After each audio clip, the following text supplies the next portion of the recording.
La météo est au beau fixe, hein, Wendy, on le voit tous les jours et c'est plutôt une bonne nouvelle pour les opérateurs de parcs de loisirs. Ce soir, je reçois Dominique Marcel. Bonsoir. Bonsoir. Vous êtes le PDG de la Compagnie des Alpes. Alors, votre société gère notamment 11 grands domaines skiables qu'on connaît bien, Tignes, Val d'Isère, Les Arcs, Méribel ou encore Chamonix. Je ne peux pas tous les citer. Mais vous régnez aussi sur 15 parcs de loisirs, dont le porte-étendard, un parc Astérix, qui est bien sûr le plus connu. Il y a aussi le Futuroscope, les parcs Walibi, le musée Grévin. Ce beau temps qui déprime un petit peu les agriculteurs, c'est pour vous une aubaine? Ah, il est sûr que c'est plutôt une bonne nouvelle, hein. Le beau temps qu'on a depuis l'ouverture de nos parcs, c'est-à-dire depuis le début avril, fait que nos parcs connaissent une bonne, voire une très bonne fréquentation. Il n'y a pas que le temps, j'espère, qui explique cette fréquentation, mais c'est évidemment un élément tout à fait positif. La fréquentation, elle augmente de combien aujourd'hui? Ben, on a une augmentation qui, en gros, depuis le début de la saison, est à deux chiffres, enfin en tout cas autour de 10-12% globalement. Alors il y a une petite exception parce que le Futuroscope qui performe très très bien, hein, que les choses soient claires, mais lui il a une semaine de moins parce qu'il a ouvert une semaine plus tard.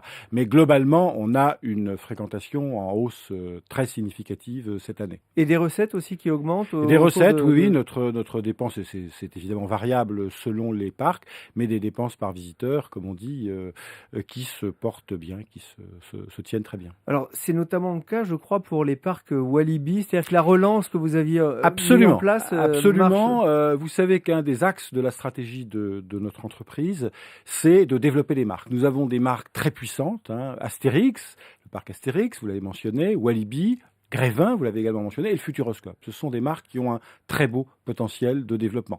Nous avons d'abord commencé par faire ce que nous appelons le rebranding, en mauvais français, de C'est Walibi. pas très beau. Non, j'en conviens, c'est pour ça que j'ai précisé que c'était en mauvais français, c'est une marque qui a beaucoup de notoriété, mais qui n'avait pas de contenu. Et donc, nous la rénovons avec une nouvelle histoire, de nouvelles mascottes, pour évidemment rénover en même temps nos parcs avec de nouvelles zones, des boutiques, de nouveaux produits, de nouveaux spectacles, une animation nouvelle, etc. Mais l'idée, et c'est très important, je voudrais insister particulièrement, c'est que cette marque, elle doit vivre également en dehors de nos parcs. La marque elle-même, les gens, les consommateurs doivent la voir en permanence à l'esprit. Elle doit être visible en dehors de nos parcs. C'est-à-dire que pour vous donner un exemple, cette marque, nous produisons déjà des clips, hein, puisque les personnages, ce sont des groupes, c'est un groupe qui fait de la musique, enfin c'est deux groupes qui font de la musique, donc c'est très axé sur la musique, hein, c'est destiné en public premier privilégié aux Twins, hein, donc les 8-12 ans, mais les moins jeunes et les plus âgés peuvent également en profiter.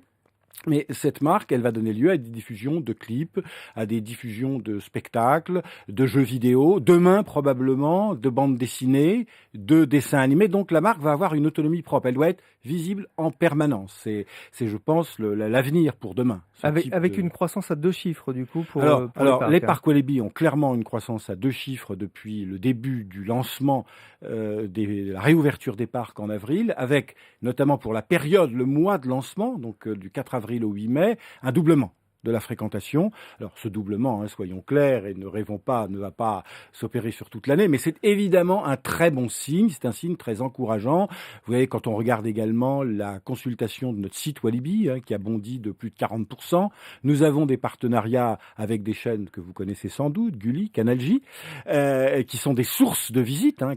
Gulli est la troisième source de visite de notre site, derrière Facebook et Google. Vous voyez, nous avons des moyens marketing très innovants, très, très modernes. Nous avons aussi un partenariat avec de grands distributeurs, hein, notamment Carrefour. Donc, on a mis vraiment le paquet, hein, pour ce rebranding, et je crois que c'est très prometteur. Et pour le parc Astérix, ça se passe comment? Pour le parc Astérix, ça se passe bien. Il résiste, il fait mieux que résister depuis le début de la saison. Le temps y aide, mais pas uniquement.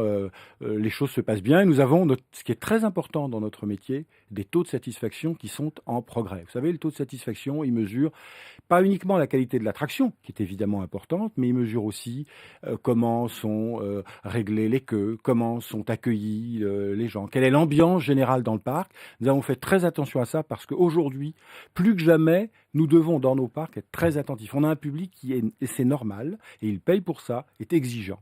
Alors, il y a un hein. effet soleil sur votre fréquentation. Est-ce qu'il y a Mmh. aussi un effet crise? Est-ce que vous profitez du fait que les gens ont tendance à moins partir à l'étranger? C'est très difficile à dire. Il y a 2 ans, vraiment au cœur, au pic de la crise, c'est vrai que nous avions fait une très bonne année et on avait pu dire, comme nos parcs sont enracinés dans la proximité, donc les gens n'allaient pas en vacances, il fallait quand même s'occuper des enfants, les emmener, leur faire profiter d'une bonne 2 journées dans nos parcs.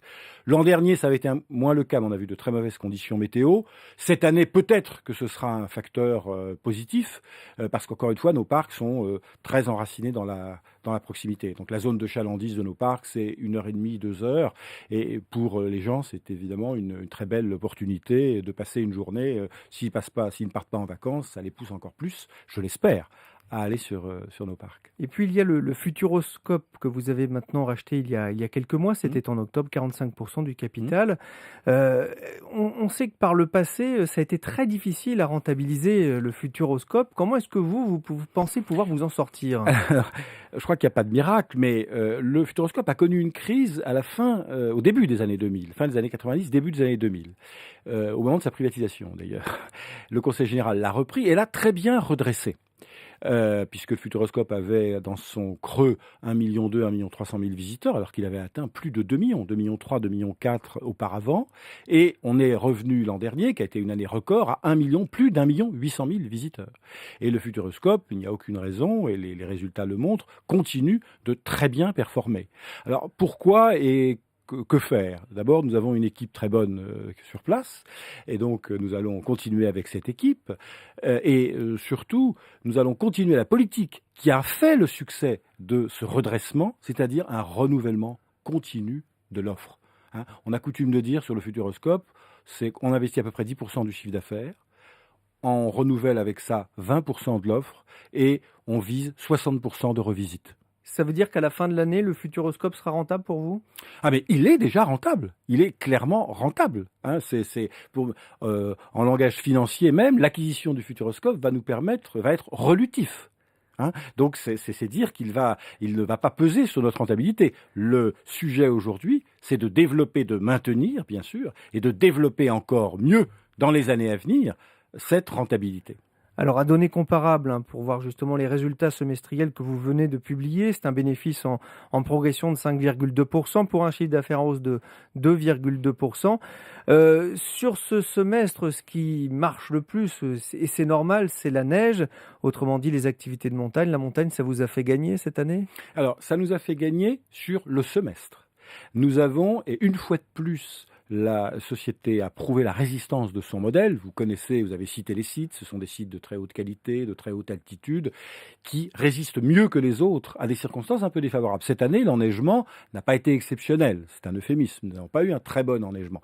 Mais la qualité de nos stations, la qualité des équipements, la neige de culture, tout cela mis bout à bout nous a permis de faire mieux que résister. Puisque, je prends un exemple, aux vacances de février-mars, qu'on appelle les vacances d'hiver, qui est la période la plus importante pour nous, nous avons eu une hausse de 5% des journées skieurs, ce qui est un très très bon résultat.